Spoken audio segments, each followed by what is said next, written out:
Hi everybody! Welcome! I'm your host, Binary Mouse, and we have another truly fantastic story to share with you. Our special guest storyteller will carry us beyond the edge of our imaginations into a digital fantasy land built especially for you. Watch, listen, and enjoy!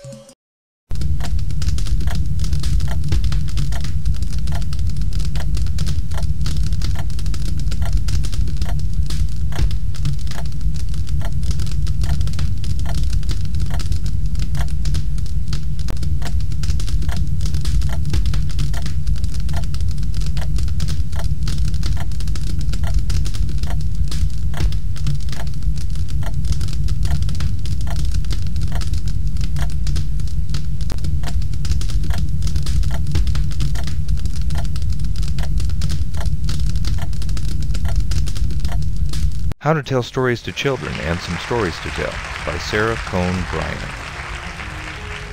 Chapter 5. Some Specific Schoolroom Uses of Storytelling.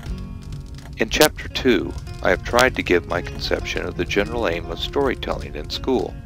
From that conception, it is not difficult to deduce certain specific uses. The one most plainly intimated is that of a brief recreation period, a feature which has proved valuable in many classes. Less definitely implied, but not to be ignored, was the use of the story during or accessory to the lesson in science or history. But more distinctive and valuable than these, I think, is a specific use which I have recently had the pleasure of seeing exemplified in great completeness in the schools of Providence, Rhode Island. Some 4 years ago, the assistant superintendent of schools of that city, Miss Ella L. Sweeney, introduced a rather unusual and extended application of the story in her primary classes. While the experiment was in its early stages, it was my good fortune to be allowed to make suggestions for its development, and, as the devices in question were those I had been accustomed to use as a pastime for children, I was able to take some slight hand in the formative work of its adoption as an educational method. Carried out most ably by the teachers to whom it was entrusted, the plan has evolved into a more inclusive and systematic one than was at first hoped for. It is one from which I have been grateful to learn. Tersely stated, the object of the general plan is the freeing and developing of the power of expression in the pupils. I think there can be no need of dwelling on the desirability of this result. The apathy and woodenness of children under average modes of pedagogy is apparent to anyone who is interested enough to observe. In elementary work, the most noticeable lack of natural expression is probably in the reading classes. The same drawback appears at a later stage in English composition. But all along the line, every thoughtful teacher knows how difficult it is to obtain spontaneous creative reaction on material given. Storytelling has a real mission to perform in setting free the natural creative expression of children and in vitalizing the general atmosphere of the school. The method in use for this purpose in Providence, and probably elsewhere, as ideas usually germinate in more than one place at once, is a threefold giving back of the story by the children. Two of the forms of reproduction are familiar to many teachers. The first is an obvious one of telling the story back again. It is such fun to listen to a good story that children remember it without effort, and later, when asked if they can tell the story of the red-headed woodpecker or the little red hen, they are as eager to try it as if it were a personal experience which they were burning to impart.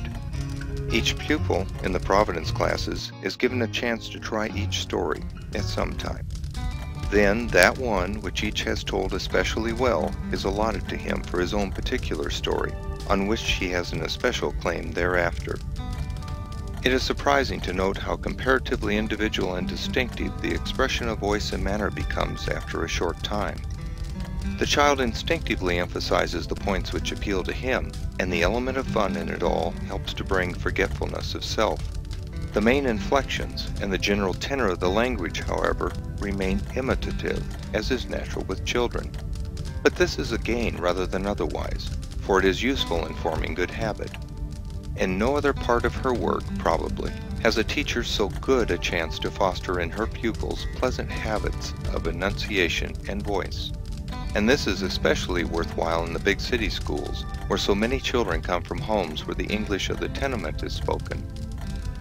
I have since wished that every city primary teacher could have visited with me the first grade room in Providence where the pupils were German, Russian, or Polish Jews, and where some of them had heard no English previous to that year, it being then May. The joy that shone on their faces was nothing less than radiance when the low-voiced teacher said, "Would you like to tell these ladies some of your stories?" They told us their stories, and there was truly not one told poorly or inexpressively. All the children had learned something of the joy of creative effort. But one little fellow stands out in my memory beyond all the rest, yet as a type of all the rest. Rudolph was very small, and square, and merry of eye. Life was one eagerness and expectancy to him. He knew no English beyond that of one school year, but he stood staunchly in his place and told me the story of the little half-chick with an abandon and bodily emphasis which left no doubt of his sympathetic understanding of every word. The depth of moral reproach in his tone was quite beyond description when he said, little half-chick, when I was in trouble, you wouldn't help me." He heartily relished that repetition and became more dramatic each time. Through it all, in the tones of the tender little voice, the sidewise pose of the neat dark head, and the occasional use of a chubby pointing finger, one could trace a vague reflection of the teacher's manner. It was not strong enough to dominate at all over the child's personality, but it was strong enough to suggest possibilities. In different rooms, I was told the half-chick, the little red hen, the three bears, the red-headed woodpecker, the fox and the grapes, and many other simple stories. And in every instance there was a noticeable degree of spontaneity and command of expression. When the reading classes were held, the influence of this work was very visible. It had crept into the teacher's method, as well as the children's attitude. The story interest was still paramount. In the discussion, in the teacher's remarks, and in the actual reading, there was a joyousness and an interest in the subject matter which totally precluded that preoccupation with sounds and syllables so deadly to any real progress in reading. There was less of the mechanical in the reading than in any I had heard in my visits to schools, but it was exceptionally accurate. The second form of giving back which has proved a keen pleasure and a stimulus to growth is a kind of seat work. The children are allowed to make original illustrations of the stories by cutting silhouette pictures. It will be readily seen that no child can do this without visualizing each image very perfectly. In the simplest and most unconscious way possible, the small artists are developing the power of conceiving and holding the concrete image of an idea given, the power which is at the bottom of all arts of expression. Through the kindness of Miss Sweeney, I am able to insert several of these illustrations. They are entirely original and were made without any thought of such a use as this. The pictures and the retelling are both popular with children, but neither is as dear to them as the third form of reproduction of which I wish to speak. This third kind is taken entirely on the ground of play, and no visibly didactic element enters into it. It consists simply of playing the story. When a good story with a simple sequence has been told, and while the children are still athrill with the delight of it, they are told they may play it. "Who would like to be Red Riding Hood?" says the teacher. Up go the little girls' hands, and Mary or Hannah or Gertrude is chosen. Who will be the wolf? Johnny or Marcus becomes the wolf. The kind woodchopper and the mother are also happily distributed, for in these little dramatic companies it is an all-star cast, and no one realizes any indignity in a subordinate role. Now, where shall we have Little Red Riding Hood's house? Over in that corner, Katie?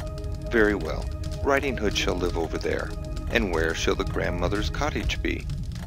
The children decide that it must be a long distance through the wood, halfway round the schoolroom, in fact. The wolf selects the spot where he will meet Red Riding Hood, and the woodchopper chooses a position from which he can rush in at the critical moment to save Red Riding Hood's life. Then, With gusto good to see, they play the game. The teacher makes no suggestions. Each actor creates his part. Some children prove extremely expressive and facile, while others are limited by nature. But each is left to his own spontaneous action. In the course of several days, several sets of children have been allowed to try. Then, if any of them are notably good in the several roles, they are given an especial privilege in that story, as was done with the retelling. When a child expresses a part badly, the teacher sometimes asks if anyone thinks of another way to do it. From different examples offered, the children then choose the one they prefer. This is adopted. At no point is the teacher apparently teaching. She lets the audience teach itself and its actors. The children played a good many stories for me during my visit in Providence. Of them all, Red Riding Hood, The Fox and the Grapes, and The Lion and the Mouse were most vividly done. It will be long before the chief of the Little Red Riding Hoods fades from my memory. She had a dark, foreign little face with a good deal of darker hair tied back from it, and brown, expressive hands. Her eyes were so full of dancing lights that when they met mine unexpectedly, it was as if a chance reflection had dazzled me. When she was told that she might play, she came up for her riding hood like an embodied delight, almost dancing as she moved.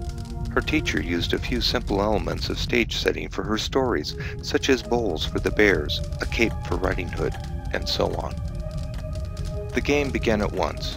Riding Hood started from the rear corner of the room, basket on arm. Her mother gave her strict injunctions as to lingering on the way, and she returned a respectful, "Yes, mother." Then she trotted round the aisle, greeting the woodchopper on the way to the deep wood which lay close by the teacher's desk. There, Master Wolf was waiting, and there the two held converse.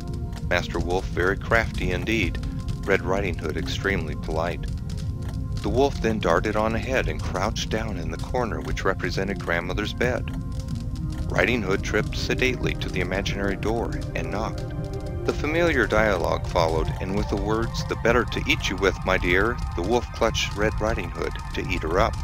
But we were not forced to undergo the threatened scene of horrid carnage, as the woodchopper opportunely arrived and stated calmly, "I will not let you kill Little Red Riding Hood." All was now happily culminated, and with the chopper's grave injunction as to future conduct in her ears, the rescued heroine tiptoed out of the woods to her seat. I wanted to applaud, but I realized in the nick of time that we were all playing, and held my peace. The Fox and the Grapes was more dramatically done, but was given by a single child. He was the chosen fox of another primary room, and had the fair coloring and sturdy frame which matched his Swedish name. He was naturally dramatic. It was easy to see that he instinctively visualized everything, and this he did so strongly that he suggested to the onlooker every detail of the scene. He chose for his grape trellis the rear wall of the room. Standing there, he looked longingly up at the invisible bunch of grapes. "My gracious," he said, "what fine grapes! I will have some." Then he jumped for them. "Didn't get them," he muttered. "I'll try again." And he jumped higher. "Didn't get them this time," he said disgustedly, and hopped up once more. Then he stood still, looked up, shrugged his shoulders, and remarked in an absurdly worldly wise tone, "Those grapes are sour." After which he walked away. Of course, the whole thing was infantile, and without a touch of grace, but it is no exaggeration to say that the child did what many grown-up actors fail to do. He preserved the illusion.